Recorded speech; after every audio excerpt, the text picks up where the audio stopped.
대체할 수 없는 압도적 정통경제방송 박근영의 데일리 힌트 시간입니다. 반갑습니다. 오늘은 10월 15일 화요일 방송입니다. 시장 흐름이 상당히 좀 박스권에서 계속 머물고 있습니다만 종목별로 섹터별로 상당히 좀 종목 장세가 유난히 좀 이렇게 계속적으로 이루어지는 모습을 보이고 있습니다.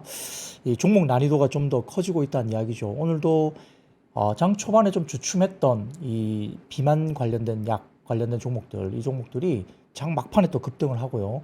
하루 이틀 정도 굉장히 안 좋았거든요. 오늘 아침에도 그렇게 썩 좋지 않았는데 빠졌었는데 오늘 종가 무릎에 또 급등을 하는 모습이 나오는 종목까지 나옵니다. 이 종목 고르기가 상당히 어렵고 순환매가 굉장히 빠르기 때문에 역시 개인 투자자들이 난이도가 좀 높은 시장입니다만 그래도 쏙쏙 그 가운데 어떤 섹터, 어떤 종목들 중심으로 좀 우리가 좀 눈여겨봐야 될지 박근영의 데일리 힌트 시간을 통해서 좀 이렇게 힌트를 실제로 좀 가져갔으면 하는 바람을 갖고 있습니다. 네, 양말님 오셨고요. 세코님 오셨습니다. 네, 전체적으로 다 가셨고 한기동님 오셨고요. 서보현님, OJ팀, OJ팀 오랜만에 뵙는 것 같아요. 로드만 데니스님, 혜성님 반갑습니다. JJ돌돌님, 쿠쿠쿠님도 오셨고요. 파주 김계미님도 오셨고, 등골아빠님, 맥가이버님 전체적으로 들어오셨습니다. 자, 아침에 비가 잠깐 내리긴 했지만 아직까지 비가 쏟아지지 않으면서 선선한 날씨가 다가오고 있습니다. 머리도 이렇게 상쾌하게 좀 선선한 마음으로 시장을 한번 들여다보도록 하겠습니다. 코스피는 9포인트 상승 출발 보였습니다. 장 초반에 반도체와 일부 소부장 상승 출발한 가운데 지약 바이오와 조선과 조선 기자재, 사료와 비료, 인터넷 등 강세 출발 보였습니다. 미국 주식시장은 기업의 호실적 기대감 속에 엔비디아를 포함해서 사실 반도체주가 다시 한번 상승세를 보였고요. S&P 500과 나스닥은 다시 신고가 행진을 했습니다. 40번이 넘는 신고가 행진이 계속 나오고 있어서 국내 시장을 좀 바라보면 더 좀 아쉽고 답답한 모습인데 미국 시장은 여전히 견조하게 올라가고 있는 모습이 보이고 있고요. TSMC와 ASML 등의 실적 발표 예정인 가운데 호실적이 전망되고 있어서 이 부분도 IT 종목 관련된 기대감을 불러일으킨다 볼 수 있겠고 최근에 일부 반도체 소부장 관련해서 2, 3일 정도 꽤 탄탄한 모습을 보이고 있다는 점도 주목을 할 필요가 있습니다. 엔비디아도 블랙엘 판매 호조의 신고가 부분까지 올라왔다 볼 수 있겠고요. 코스피는 미국 신고가 경신과 별개로 오늘도 다소 좀 아쉬운 박스권 들어가기 여전히 이어졌는데요. 조선과 바이오주 일부 업종 관련된 외국인 수급이 유입됐던 섹터 중심으로 주가가 좋았습니다. 수급은 외국인들이 현선물 순매도 전환했는데 매도 규모는 미미했습니다만 오전 기준 상당히 좀 파는 모습을 보였는데 오후 들면서는 좀 변화는 했습니다. 삼성전자 역시 순매도 여전한 가운데 일부 업종 선별적인 매수가 외국인들이 들어왔고요. 환율은 전일 윌러 연준 이사가 금리 인하에 신중해야 된다 발언을 하면서 달러 강세가 이어졌고 어느덧 원달러 환율이 1360원대까지 다시 올라왔습니다. 조선은 원화 강세로 인한 마진 감소 우려가 있었고요. 여기에 따라서 수익률이 주춤했지만 다시 원달러 환율이 1360원대로 다가서니까 역시 호실적 업종에서 외국인 수입이 다시 수급이 들어오는 모습을 보이고 있었고요. 방산도 조선과 똑같은 이야기입니다. 호실적과 달러 강세 이 부분 관련된 모멘텀을 조선과 방산을 같이 받았다 볼 수 있겠고 방산은 중동 지역 이슈라든지 그 다음에 현재 남북한 간에 약간의 좀 이슈가 있기 때문에 좀 더 방산 쪽은 좀 이어지는 것 같습니다. 한화에어로스페이스와 현대로템이 다시 신고가를 장중에 나타내는 모습을 보였습니다. 자, 2차 전지는 로보택시 발표 이후에 차익 실현 지속되는 흐름이고요. 3분기 실적 역시 단기 개선이 힘들다는 전망을 갖고 있고 2차 전지는 역시 4분기까지도 실적 개선이 좀 어렵다는 추세가 이어지고 있기 때문에 조금 올라온 이후에는 역시 경계 매물이 나오고 있는 모습이 나타나고 있습니다.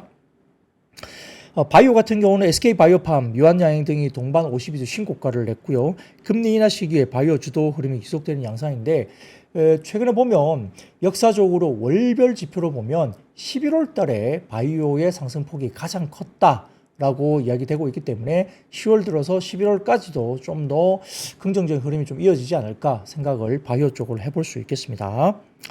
자, 그리고 외국인 기관 매수세가 부진한 가운데 하락한 거래대금이 반등할 어떤 요인이 부재합니다. 그러니까 거래대금 자체가 상당히 죽어 있고 시장의 어떤 탄력도 이런 것들 상당히 주고 있기 때문에 상당히 좀 변별력이 필요한 그런 시점인 것 같은데 상당히 어렵죠. 그렇기 때문에 박스권 등락 계속 지속되고 있습니다.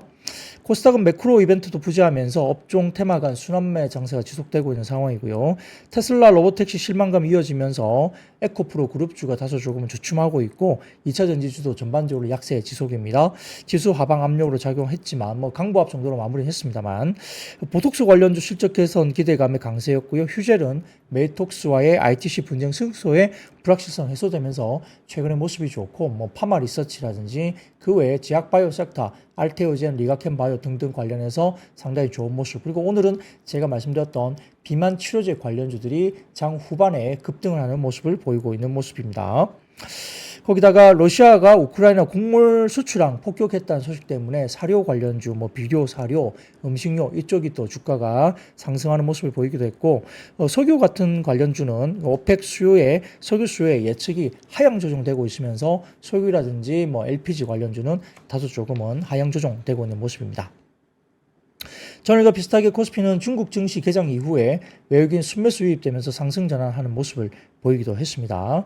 자, 업종별로는 의약품, 의료종밀, 서비스업이 강세였고요. 반면 종이 목재와 섬유의복, 화학업종은 약세였는데 어제 엔비디아가 6월 이후 종가기준 사상 최고치를 또 경신했기 때문에 반도체 업종이 다소 좀 강세를 보이는 특징이었었고 국내 램 리서치나 어플라이드 머티리얼즈 같은 글로벌 반도체 장비주 강세 영향 때문에 일부 AI 관련주로 이야기되고 있는 이수 베타시스가 오늘도 급등세를 나타냈습니다. 달러 강세 지속 속에 수주 소식에서 조선주가 역시 아까 말씀드린 대로 강세를 보였고요. 그 외에도 방산업종들도 같은 홍막으로 호실적과 그 다음에 달러 강세 이슈로 역시 조선주, 그 다음에 방산주 이렇게 긍정적인 모습을 보였습니다. 비만 치료제 위고비 국내 시장 출시 소식에 관련주인 유한양이나 샤페론 그리고 오늘 블루엠텍 이런 종목들, D&D 파마텍 이런 종목들까지 상승세가 높았고 특히 블루엠텍은 오전에 굉장히 많이 급락을 한 모습이었는데 오후장에 거의 20% 이상 급등하는 모습까지 보이면서 블루엠텍이 오늘은 상당히 눈에 띄는 모습이었죠. 그 외에도 의약품 쪽에 외국인 기관 수급이 유입되면서 삼성바이오로직스 등의 업종 상승이 견인했고요. 코스닥에서는 아까 말씀드렸던 알테오젠, 그 다음에 리가켄 바이오 이런 쪽도 상당히 좋은 모습이었죠. 오펙 플러스의 내년도 원유 수요 감소 전망에 정유 화학주는 다소 좀 하락하는 모습이었습니다. 코스닥에서는 바이오 업종 상승하면서 2차 전지가 약간 쉬어가는 모습에 불구하고 그나마 강보합권 정도로 유지를 했습니다. 업종별로 보면 제약과 음식료, 담배가 강세였고요. 반면 금융과 화학 쪽은 약세를 나타내는 모습이었습니다. 상당히 종목별로 장중에 변동성도 꽤 크게 나타나는 경우도 꽤 있었고요. 오늘 일부 화장품 같은 경우도 최근에 좀 좋지 못한 모습이었는데 예를 들어서 실리콘투라든지 CNC 인터내셔널 관련 일부 종목들은 또 올라오는 모습도 보이기도 해서 업종별로도 지금 어떤 종목은 빠지고 어떤 종목은 오르고 이렇게 업종 내에서도 종목별 차별화가 나타나면서 상당히 종목 관련된 셀렉트가 상당히 어려운 그런 모습도 보이고 있죠. 그래서 상당히 어려운 계속적인 흐름들, 순환매도 빠르고 종목 선택이 상당히 힘들다 이렇게 볼 수도 있겠습니다. 자, 오늘 피부 관리 이야기가 갑자기 또 이 단톡방에서 이야기되고 있는데요. 네. 피부 관리 관련해서 경제를 알자님이 이렇게 말씀을 쭉 주셨습니다. 그러다 보니까 혜성님께서 한번 맞아보고 싶긴 하네요. 이렇게 말을 합니다. 피부 관리, 탄력과 리프팅 위해서 울세라, 서마지, 레이저 이야기 쭉 나오고 계신데 최근에 보면 이렇게 비만 약이 나오다 보니까 이제 미용기기 관련된 아니면 화장품 쪽이 역시 함께 성장할 가능성이 크다라고 이야기 계속 드리고 있죠. 최근에 보면 파마 리서치 관련된 이야기가 계속 좋게 나오고 있고요. 그 다음에 휴젤 같은 경우도 ITC 소송 관련해서 승소한 뒤에 흐름이 상당히 좋은 모습입니다. 그래서 이와 관련된 섹터도 역시 함께 가지 않느냐 이렇게 바라볼 수밖에 없는 상황이죠. 호텔 크루아상님 이야기도 아직 화장품은 좀 더 올라야 된다라고 판단하고 계시다고 그러는데 저도 마찬가지 생각입니다. 좀 더 아직까지는 피크아웃 논하기가 좀 어렵다. 그리고 밸류에이션 상으로도 여전히 부담스러운 주가가 아니기 때문에 밸류에이션 부분도 여전히 아직은 종목별로 상당히 괜찮은 자리가 아닌가 긍정적으로 화장품도 좀 봐야 되지 않을까 생각도 해봅니다. 자, 그러면 섹터별로 한번 들어가 보죠. 자, 첫 번째 섹터는 역시 오늘 반도체입니다. 역시 하이닉스 중심으로 좀 더 주가들이 움직임이 있고요. 삼성전자는 상승폭이 좀 제한되고는 있지만 빠지지는 않고 있습니다. 여전히 외국인들 매도가 좀 나오고 있지만 매도 규모가 여전히 현격하게 좀 준 상태이기 때문에 일부 조금만 기관이 사주더라도 주가들이 올라가는 모습을 여전히 보이고 있다. 이렇게 볼 수 있습니다. PBR이 1배 정도까지 빠져 있고요. 지난주에는 PBR이 1배도 하회했죠. 0.94배까지 빠졌었기 때문에 주가가 어느 정도 하방 경직을 가지고 반등이 나올 만하다 이렇게 이야기가 나옵니다. 어제 엔비디아 같은 경우도 주가가 2.4% 주가가 올라왔고요. 필라델피아 반도체 지수도 강세 마감했습니다. 특히 종가 기준 사상 최고치를 엔비디아가 경신을 했죠. 이번 분기부터 양산에 돌입하는 블랙웰 관련된 수요에 관련해서 상당히 긍정적인 리포트가 나오고 있고요. 지금 젠슨왕 CEO도 인세인, 완전히 미쳤다 이렇게 수요 관련해서 평가를 이렇게 할 정도로 상당히 좀 수요 호조에 대해서 긍정적인 이야기가 계속 나오고 있는 것 같습니다. 4분기에 신제품에서 수십억 달러의 매출을 기대하고 있다 이렇게 젠슨왕 CEO가 이야기를 했고요. 여기에 대해서 최근 모건 스탠리 애널리스트들이 젠슨왕 CEO를 만나서 NDR을 했다 이야기가 나오면서 어제 그 이야기는 제가 말씀드렸죠. 그렇기 때문에 엔비디아 관련된 이슈 그리고 매출이나 이런 부분들을 상당히 긍정적으로 평가를 하고 있다 이야기 되고 있고 이 자리에서 경영진이 역시 엔비디아의 블랙웰 관련된 12개월 정도의 솔드아웃 이야기가 또 나왔기 때문에 이런 부분도 상당히 긍정적인 평가가 계속되고 있지 않느냐 이렇게 보고 있습니다. 자, 거기다가 국제 반도체 장비 재료 협회 SEMI, 세미가 중국의 향후 3년간 반도체 제조 장비 투자가 1,000억 달러를 넘길 것으로 예상했습니다. 그래서 장비 투자 관련된 부분들이 중국 중심으로 상당히 큰 그 금액들이 집행될 것이다 이렇게 보고 있는 것 같아요. 같은 기간 글로벌 전체 장비 투자는 약 4천억 달러인데 4분의 1이 중국에서 이제 장비 투자가 나온다고 보는 것 같습니다. 현실화된다면 역대 최대 투자 규모가 중국 쪽에서 장비 투자가 이루어질 것이다 보고 있는 것 같고요. 역시 데이터 센터 투자 그리고 AI 인공지능 부분에 대한 수요 증가로 활발한 투자가 이루어질 것이다 보는 것 같고 26년까지 전 세계에 총 109개 팹이 새로 가동되는데 이 중 70개가 중국 본토에 있을 것이라고 세미가 밝혔습니다. 반도체 관련된 투자는 여전히 AI 붐 때문에 어쩔 수 없이 계속적으로 지속될 수밖에 없지 않느냐 이렇게 보고 있습니다. 그래서 좀 전에 말씀드렸던 세미의 중국의 역대 최대 규모 반도체 장비 투자 전망 때문에 글로벌 레거시 반도체 장비 업체 1위로 알려진 서프러스 글로벌 그리고 최대 주주가 중국 반도체 회사 동신 반도체 주식 유한공사인 피들릭스 두 종목도 시장에서 상당히 주목을 받은 종목으로 알려져 있습니다. 그 외에도 하이닉스라든지 리노공, ISC, KC텍, 미래반도체, 넥스팁, PSK 홀딩스, STI 이런 종목들 일부 반도체 소부장들도 조금은 들썩이면서 여전히 긍정적인 모습을 나타내고 있는데 고점 대비해서는 워낙 많이 빠져 있는 상황에서 역시 이번 주에 TSMC라든지 ASML 관련된 실적 발표가 긍정적으로 발표가 된다면 아마 분위기는 조금 더 이어지지 않을까 이런 생각도 조심스럽게 해볼 수 있습니다. 자, 두 번째 섹터로 넘어가겠습니다. 두 번째 섹터는 오늘 조선과 조선기자재인데 IBK 투자증권에서 조선업종에 대해서 노후선 교체 발주 시기를 친환경 규제가 앞당기고 있다. 그래서 야드의 병목 현상을 지금 이야기하고 있기 때문에 공급자 우위 시장이 지속되고 있고 이로 인해서 가격이 올라가는 그런 현상이 계속적으로 가기 때문에 실적 개선이 지속될 것으로 본다라는 리포트를 냈습니다. 또한 한국의 컨테이너 탱커 수주 점유율이 회복되고 있는 부분이고 최근에 주가 조정으로 인해서 밸류에이션이 다시 매력적인 수준으로 돌아왔다 이야기를 했는데 자, 조선업종은 두 가지 뷰가 존재하는 것 같아요. 아까 말씀드린 대로 실적은 좀 좋아질 수 있다 이야기하고 있고요.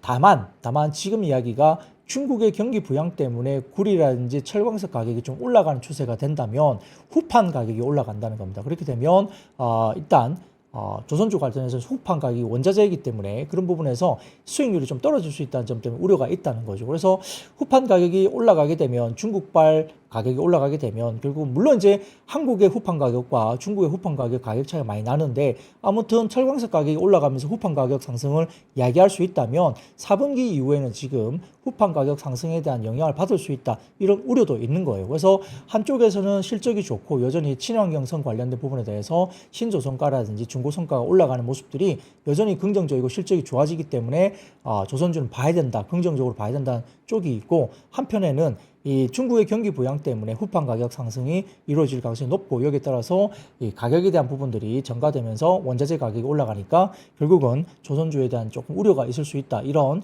약간의 상반된 시각이 있습니다. 다만 아까 말씀드렸던 일단 실적은 좀 좋게 나올 것 같다. 3분기 실적도 좋을 것 같고 두 번째 원달러 환율이 지금 달러 강세로 가다 보니까 방산이나 조선주는 일단 거기에 대해서 긍정적이다. 이런 평가가 나오면서 오늘은 주가가 긍정적인 흐름으로 나타났다. 이렇게 평가를 할 수 있겠죠. 최근에 중국이 컨테이너선과 탱커에서 수주 우위를 보는 이유는 증선 물량이 있는 것과 그 다음에 벌크선 발주 감소로 인한 여유 캐파가 생겼기 때문인데 이 증설분을 벌크선 교체 발중이 채우면서 중국이 지금과 같이 컨테이너선과 그 다음에 탱커로만 도크를 채울 수 없는 상황에 도래할 것으로 본다. 이렇게 보면서 우리나라는 고부가가치선을 많이 하지 않습니까? 그와 관련해서 이제 도크가 계속 채워지고 있다. 이렇게 이야기를 하고 있습니다. 더군다나 수주 관련 건이 또 일부 또 공시가 또 나왔습니다. HD 현대중공업 오세아니아 소재 선사와 3,396억 경우에 공급 계약을 했죠. VLAC 초대형 암모니아 운반선 2척 계약을 했다 이렇게 밝혔습니다. HD 현대조선 중간지주사 HD 한국조선해양도 이번 수주를 포함해서 총 169척 188억 4천만 달러 수주하면서 연간 수주 목표 135억 달러의 139.5%를 이미 달성했다 하니까 수주 달성이 이미 끝난 거죠. 약 40% 초과 달성을 하고 있습니다.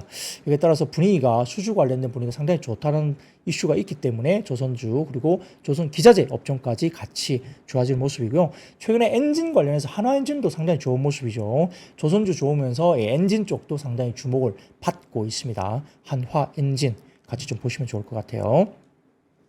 분위기가 조선주가 들락날락 하고는 있는데 얼마 전에 또 이렇게 시장에서 파업 이야기도 있었기 때문에 조금 부정적인 이슈도 있었지만은 결국은 원달러 환율이라든지 그 다음에 지금 신조선가 이런 것도 보셔야 되고 그 외에도 후판 가격 이런 부분도 좀 체크를 해보셔야 될 것 같습니다. 흐름을 보기 위해서.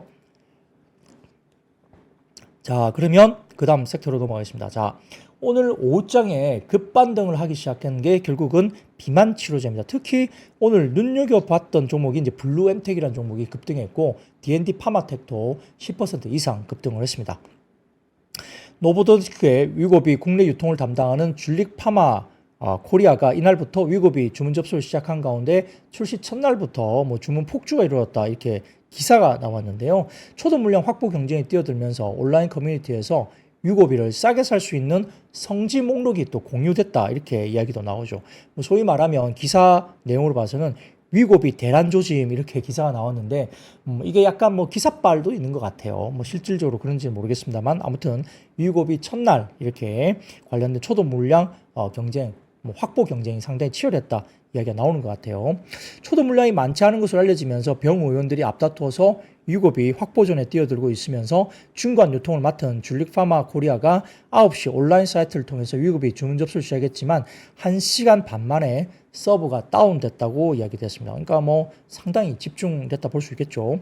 위고비는 건강보험이 적용되지 않은 비급여 의약품입니다. 그렇기 때문에 가격이 좀 비쌀 수 있는데 초기 물량 부족으로 당초 예상보다 가격이 오를 가능성이 크게 시장에서 이야기되고 있는 것 같고요. 국내 공급가는 37만 2,025원 정도 4주분 기준입니다. 공급가가 37만 2,025원 기준인데 진료비, 유통비 등을 포함하면 80만 원대에서 최대 100만 원대까지 치솟을 가능성이 있다고 관측이 나옵니다.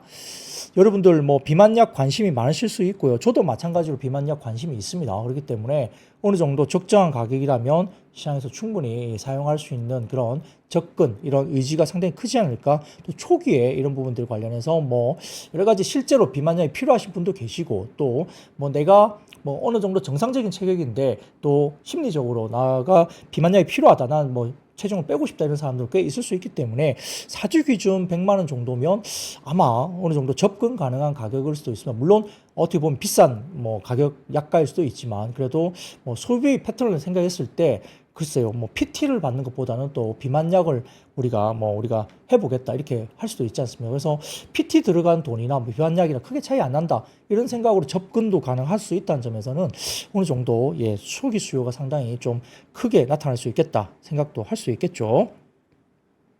그래서 오늘은 블루엠텍이 상당히 좋았고요. 애니젠, D&D 파마텍, 한독, 샤페론, 올릭스, DXVX 등의 관련주가 장 5장에 상당히 급격하게 올라가는 모습을 보였다. 하루 이틀 전부터는 좀 차익 실현이 나왔습니다. 이미 비만약 관련 테마주들 차익 실현이 나왔는데 오늘 갑자기 뭐 급반등이 나왔고 아까 말씀드렸던 블루엠텍이 장중에 가장 높은 상승률을 보이지 않았나 이렇게 생각됩니다. 예, 출량님께서 박 부장님 마르신 것 같은데 이렇게 말씀하시는데요. 예, 화면빨이라 그렇습니다. 생각보다 그렇게 마르지 않고요. 저도 뱃살을 좀 빼고 싶다 생각이 들고 제가 몸무게가 이렇게 개인적으로 한 60kg 중반 정도 이렇게 유지를 하고 싶은데 그게 잘 안 됩니다. 그래서 생각보다 그렇다고 굶을 수는 없고 먹고는 있는데 60kg 중반 정도까지 조금은 유지를 좀 하고 싶거든요.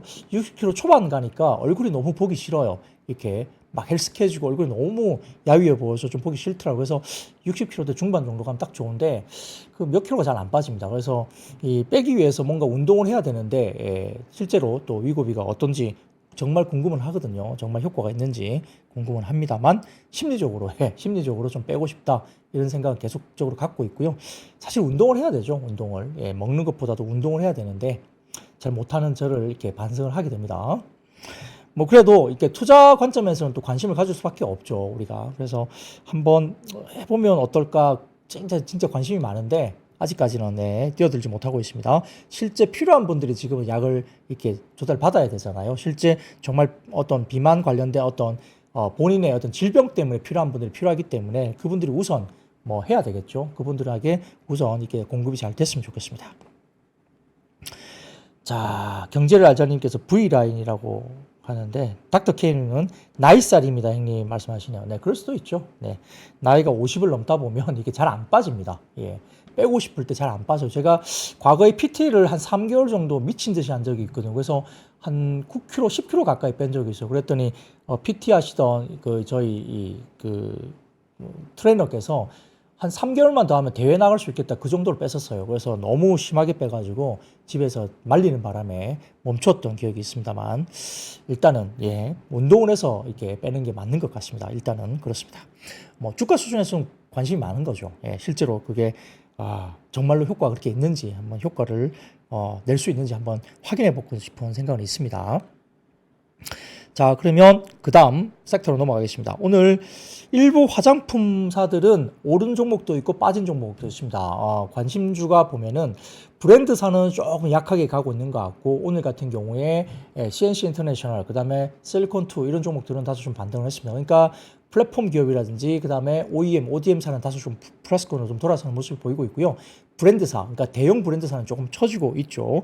자, 첫 번째 사진을 좀 보여드리면 국내 화장품 수출 추이인데요. 역시나 좋습니다. 지금 보시면은 제일 왼쪽 차트를 보시면은 전체 화장품 수출은 계속적으로 쭉쭉 올라가는 모습이 보입니다. 22년 1분기부터 보시면은 굉장히 수출 지표가 상당히 견조하게 나타나는 모습이 보이는데 역시나 파란색 실선 가운데 보시면은 화장품 수출이 좋은데 중국을 제외한 비중국 수출이 상당히 좋죠. 그리고 밑으로 보시면은 중국 쪽의 수출이 상당히 많이 마이너스권으로 있는데 이 역성장 부분이 상당히 지금 좁혀지고 있다. 그러니까 역성장이 상당히 좁혀지고 있으면서 중국 쪽도 살짝 고개를 들기 시작합니다. 그렇기 때문에 역성장이 줄어들면서 플러스 성장으로 접어들면 전체 수출이 더 늘 수밖에 없습니다. 그래서 오른쪽 보시면은 국내 비중국향 화장품 국가별 수출 추이를 보시면 역시 지금 미국 쪽이 가장 높고요.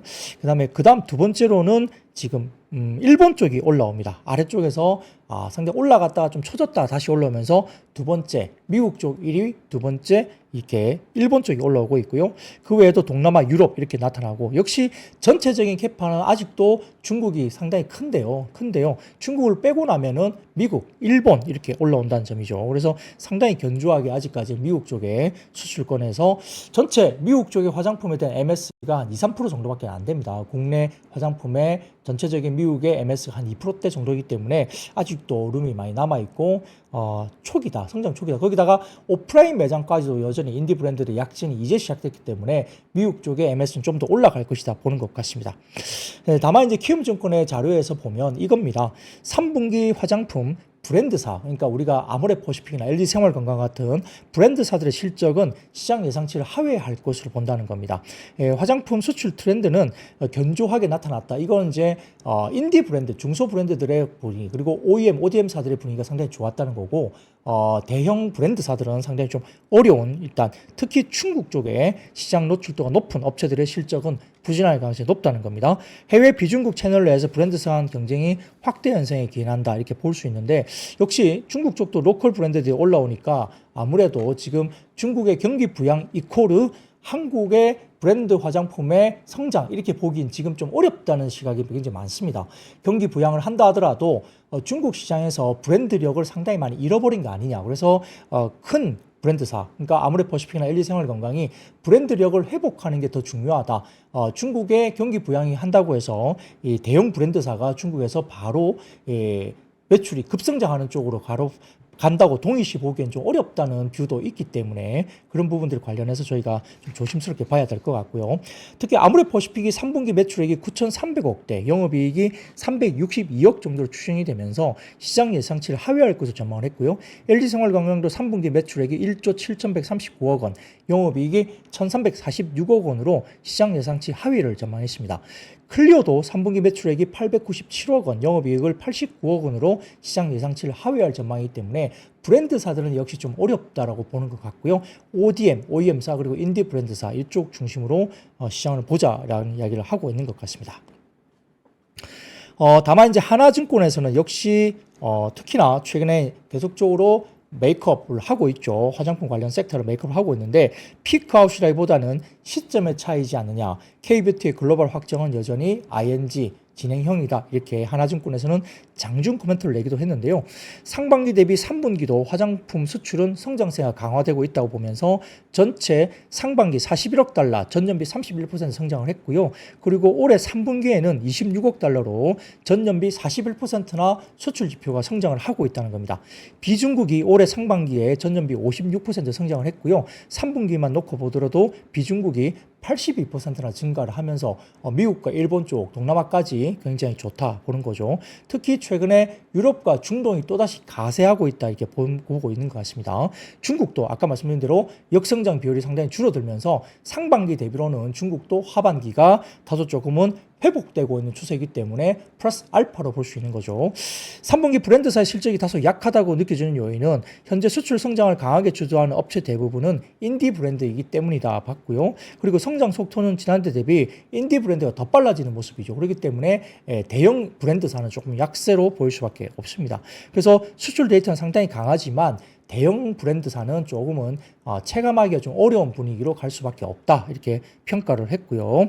그래서 인디 브랜드의 3분기 판매는 선적대 시차를 고려한다면 ODM사의 2분기 납기에 의한 부분일 것이다 봤습니다. 그래서 2분기에 ODM사가 너무 아웃퍼폼을 했어요. 실질적으로 코스맥스나 한국콜마 같은 글로벌 규모의 업체가 2분기 그리고 현재도 한국생산법인의 매출 성장 가이던스가 상향된 바가 있기 때문에 이 2분기부터 OEM, ODM사들이 상당히 좋고 이러한 인디 브랜드사의 실적이 역시나 2분기에 좀 선반영되고 있다 이렇게 봤습니다. 3분기는 실제 인디 브랜드사의 판매 그리고 유통 쪽의 기업이 실적 호조 시점으로 판단하는 거죠. 그러면 유통이 어디입니까? 실리콘2 가능성이 높습니다. 그렇기 때문에 2분기는 ODM사가 좋았기 때문에 인디 브랜드가 상당히 좋았을 가능성이 높고요. 3분기는 이제 유통 쪽으로 좋아진다는 거죠. 만들어서 이제 3분기부터 유통 쪽으로 넘어가기 때문에 유통 쪽이 좋아질 가능성이 높다는 점에서 역시 브랜드의 판매 유통 쪽은 실리콘2가 아닐까 추정을 해볼 수 있습니다. 4분기는 미국과 일본, 동남아 등의 쇼핑 시즌이 마무리되면서 재고를 다소 좀 슬림화하는 시점이기 때문에 아마 과거를 본다면 해당 물량의 재발주가 이루어진 부분은 이르면 10월 달보다는 11월 달과 12월 달에 재발주가 좀 이루어질 가능성이 높다는 점은 월간 단위로 본다면 10월이 좀 쉬어갈 가능성이 있습니다. 그러면 주가가 만약에 이런 부분에서 좀 튀어 올랐을 때 10월 달 월간 지표를 봤을 때는 조금 쉬어갈 수 있으니까 조금 차익 실현을 하고 11월 달, 12월 달 재발주가 이루어진 시점에 다시 한번 화장품을 들여다보는 것도 나쁘지 않은 투자 전략이 될 수도 있겠죠. 그래서 피크아웃이라기보다는 시점의 차이로 본다라는 기본적인 개념을 가지고 하나증권에서는 K뷰티의 글로벌 확장은 여전히 ING 이야기다. 현재 진행형이다. 이렇게 볼 수 있겠고 그 외에도 혹여나 좋아질 중국까지 좋아진다면 뭐 이렇게 표현했습니다. 웅장해집니다. 이렇게 표현을 하셨네요. 해당 애널리스트가. 예. 그래서 상당히 지금은 화장품 섹터에 대해서 내려놓을 때는 아니다. 이렇게 보는 것 같고, 과연 이제 그 사이에서 인디 브랜드, 그 다음에 유통사, 이렇게 어떤 차이가 있을지, 시기적인 차이가 약간 있을 수 있습니다. 그래서 오늘도 실리콘2, 그 다음에 뭐, CNC 인터내셔널 이런 종목들이 살짝 주가들이 올라왔고요. 한국 콜마도 살짝 고개를 들긴 했습니다만, 아무튼 최근에 주가가 빠진 이후에 매력적인 가격 구간이 와 있기 때문에 종목별로 조금은 스타디를 해보시면 기회가 되지 않을까 싶습니다. 자, 그러면 오늘 그 다음 5번째 섹터입니다. 5번째 섹터는 오늘 원전인데요. 자, 월스트리트 저널 헤드라인 한번 보여드리겠습니다. 네, 월스트리트 저널 헤드라인에 이렇게 나오는데, 자, 외신에 따르면 구글이 현지 시간 14일 미국의 SMR 기업 카이로스 파워가 건설하는 원자로의 전력을 구매하는 계약을 체결했다고 발표했습니다. 여기 서 계신 분은 누군지는 잘 모르겠습니다. 네, 구글은 카이로스 파워가 가동할 6개에서 7개 원자로에서 총 500메가와트의 전력을 공급받을 예정이고요. 카이로스 파워는 2030년 첫 번째 SMR 가동을 목표로 하고 있고 2035년까지 추가로 원자로를 설치할 계획으로 알려져 있습니다. 구글은 이번 계약에 대해서 15년간의 청정에너지 여정에서 획기적인 사건이다 발표를 하면서 향후 10년간 데이터 센터 운영에 새로운 무탄소 전력을 공급하기 위한 노력의 일환이라고 밝혔다. 이렇게 알려지고 있습니다. 그래서 미국 같은 경우는 데이터 센터 관련된 전력 소스를 원전으로 많이 이야기를 하고 있죠. 그래서 많은 회사들이 지금 원전 계약을 계속적으로 하고 있죠. 그래서 막대한 전력을 공급하기 위해서는 원전 에너지가 실제 주목을 받고 있는 상황이고요. 지난달 마이크로소프트도 미국의 최대 원자력 발전 기업인 콘스텔레이션 에너지와 데이터 센터 20년간 전력을 공급하는 계약을 체결하기도 했고요. 아마존은 지난 3월 탈렌 에너지 원전으로 가동되는 데이터 센터를 6억 5천만 달러 약 8,800억에 인수를 한 바가 있습니다. 여기에 따라서 지난밤 뉴욕 증시에서 뉴스케일 파워 6%, 오클로 9.73% 등 주요 SMR 관련주가 상승세를 나타냈기 때문에 오늘도 우리기술, BHI, 삼성엠텍, 두산에너빌리티, 한전산업, 보성파워텍 관련된 원전 관련된 종목들이 주가들이 올라왔다 볼 수도 있겠죠. 자, 거기에 따라서 제가 그 다음 하나 더 보여드릴게요. 자, 그 다음 표를 하나 보여드리면, 구글과 마이크로소프트, 아마존이 모두 AI 데이터 센터에 증가하는 에너지 수요를 충족하기 위해서 원전 계약을 체결했다. 이 이야기를 하는 겁니다.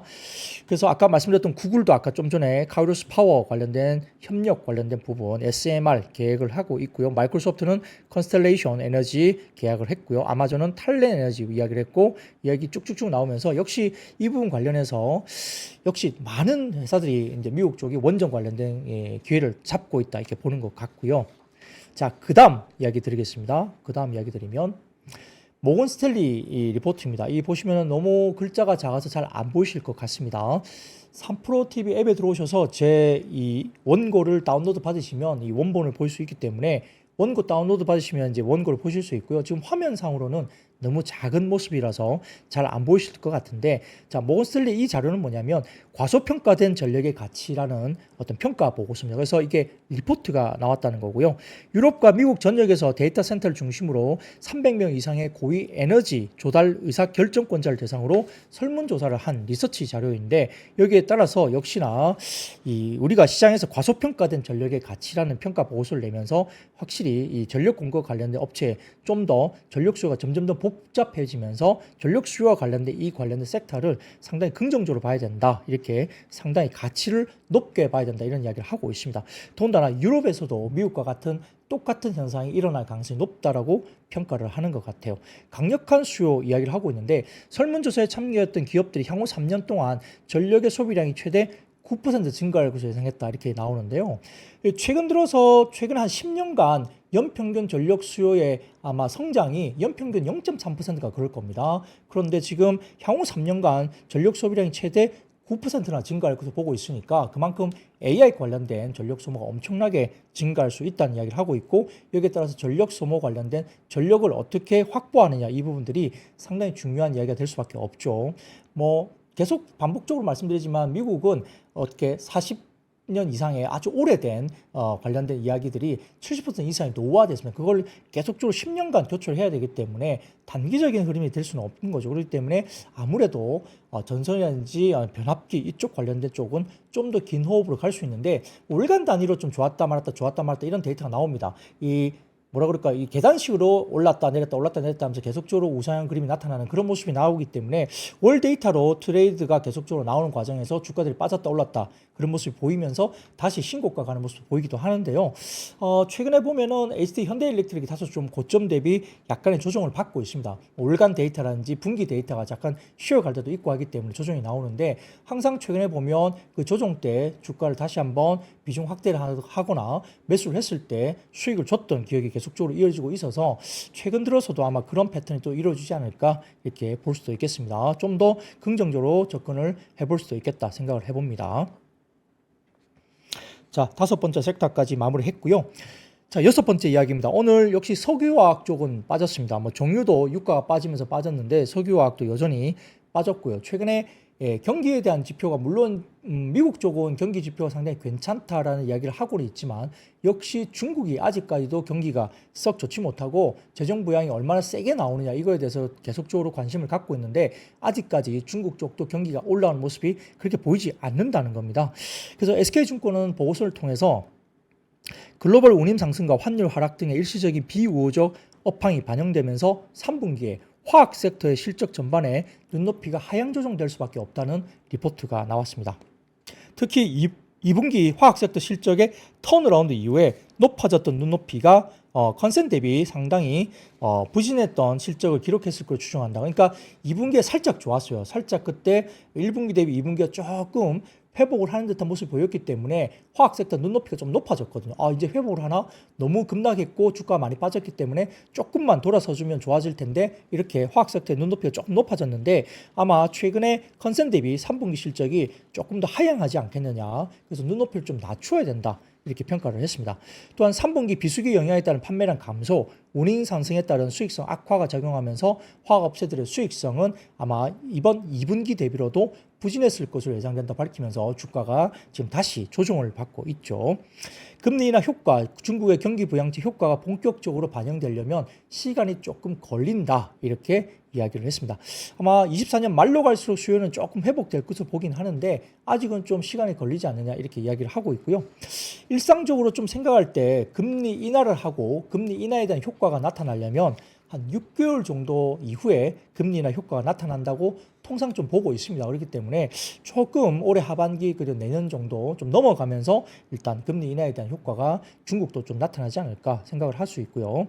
석유화학 일단 3분기는 실적이 좀 좋지 못할 가능성이 높다는 그런 부분을 염두에 두시면 좋겠습니다. 뭐 정유도 마찬가지로 그럴 수 있겠죠. 네, 그러면 7번째 섹터로 넘어가겠습니다. 자, 7번째 섹터는 역시 오늘 치매 관련된 이슈인데요. 역시 오늘 비만 치료제가 나오고, 우리가 비만 치료제 이후는 역시 치매 관련 쪽입니다. 이쪽도 상당히 보셔야 되는데, 언론에 따르면은 국내에서 지난 5월 허가받았던 치매 치료제 레켐비가 본격적으로 사용되면서 치매 치료제 개발에 관심이 높아지고 있다 이야기 나옵니다. 그래서 아리바이오가 경구용 치매 치료제 AR1001 글로벌 임상 3상을 진행하면서 가장 앞서 나가고 있다고 이야기를 했고요. AR1001은 다중기전 치료제로 2026년까지 미국의 FDA 신약 허가를 목표로 하고 있다 이야기가 나오고 있습니다. 젠백센 가일 같은 경우도 알츠하이머 치료제 GV1001의 임상 2상을 진행하고 있고요. NK맥스도 NK 세포 치료제 SNK01로 알츠하이머 환자의 증상 개선을 발표한 바가 있다고 알려집니다. 이외에도 차바이오텍, 동아ST, 에이빌바이오, 카이노스메드 등과 다른 국내 기업들도 치매 치료제 개발에 박차를 가하고 있는데, 자, 정말 치매 치료제는 정말 있으면 뭐 정말 좋을 것 같습니다. 치매로 상당히 좀 아픔을 겪고 있는 환자들이 많죠. 그리고 환자도 힘들지만 이 가족들도 너무 힘들거든요. 치매 환자가 만약에 계시다면 가족들도 너무 힘들기 때문에 이 치매 치료제가 정말 나오게 된다면 정말로 이렇게 비만 치료제와 관련해서도 마찬가지고 수요가 상당할 것으로 보입니다. 그래서 치매 치료제 어떤 임상 3상, 글로벌 3상 진행이 아리바이오가 어떻게 될지 좀 지켜볼 수 있겠고, 레켐비 상용화 이후에 또 개발이 또 새롭게 된다고 하니까 기대를 한번 해볼 수도 있겠습니다. 그래서 피플바이오라든지 오스코텍, 그다음에 이현제약, 퓨처캠 등의 일부 치매 관련 종목들이 조금 움직임이 있었다 이렇게 볼 수도 있습니다. 다만 이제 치매 치료제는 조금 현실감이 다가오지는 않죠. 뭐 비만 치료제가 당연히 지금 시장에 나왔기 때문에 그렇긴 하지만 치매 치료제가 좀 현실적으로 정말 어느 정도 다가와 있는지 아직까지는 좀 느낌이 조금 다가오지는 않습니다. 그래서 조금 스타디를 좀 더 해봐야 될 것 같습니다. 자, 그러면 여덟 번째 섹터로 넘어가겠습니다. 여덟 번째 섹터는 오늘 사료, 비료, 농업, 음식료 업종인데 약간 테마성 움직임이 역시 있습니다. 이스라엘 관련된 중동 지역에 이슈가 있는 거고요. 러시아가 우크라이나 곡물 수출 방해를 목적으로 흑해 항구 인프라와 민간 선박에 대한 공격을 지금 강화하고 있다 소식이 들리고 있고요. 자, 외신에 따르면 우크라이나 유엔 인권 감시단이 지역 당국을 인용해서 지난 7일부터 11일까지 러시아가 우크라이나 남부 해안 지역인 오데사에 5건의 공격을 감행해서 민간인 14명을 사망에 이르게 하고 27명을 부상시켰다고 밝혔습니다. 자, 오데사 항구는 곡물의 항구 중에 아주 중요한 항구입니다. 오데사 항구.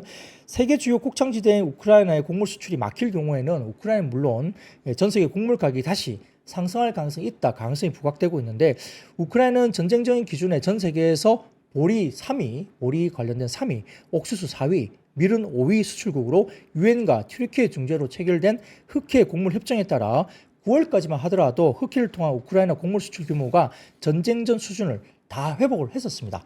근데 러시아가 다시 오데사 항구와 수출 선박에 대해서 공격을 또 개시를 했기 때문에 다시 한번 이 식량과 관련된 우려가 좀 불거질 수 있다. 이렇게 이야기가 전해지면서 고려산업, 한탑, 미래생명자원 이런 관련된 종목, 한일사료, 대주산업, 누보 이런 종목들이 신성홀딩스 이런 종목들이 움직였는데 뉴스에 따른 테마 종목이긴 합니다만 이 테마 종목을 떠나서 이렇게 오데사 항구라든지 이런 곡물과 관련된 공격이 있다고 한다면 또 인프라에 관련된 지표를 또다시 아주 좀 머리 아프게 만들 수 있습니다. 그렇기 때문에 이런 일이 일어나지 않았으면 하는 생각인데요.